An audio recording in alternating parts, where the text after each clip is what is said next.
জীবনে প্রতিষ্ঠিত হতে গেলে সবার আগে দরকার একটা বড় স্বপ্ন।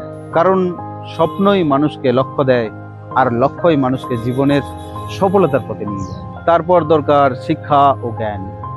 যত বেশি শিখবে তত বেশি নিজেকে এগিয়ে নিয়ে যেতে পারে। দরকার শৃঙ্খলা। ইচ্ছে হলে কাজ করব, ইচ্ছে হলে করব না, এই অভ্যাস কখনোই একজন সফল মানুষ তৈরি করে না। দরকার ধৈর্যের। একদিনে কেউ সফল হয় না।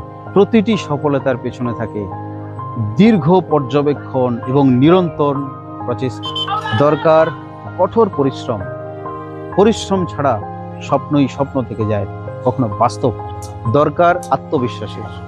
নিজের উপর বিশ্বাস করো, নিজেকে বিশ্বাস রেখো, তাহলে অন্যেরা আপনাকে বিশ্বাস করবেই করবে। সবচেয়ে গুরুত্বপূর্ণ বিষয় হলো সময়ের মূল্য দেওয়া। রবীন্দ্রনাথ ঠাকুর বলেছেন, যেজন সময় বোঝে না ধিক শতধিক। সময়কে যে মূল্য দেয় না, সময় কিন্তু তাকে মূল্য দেবে।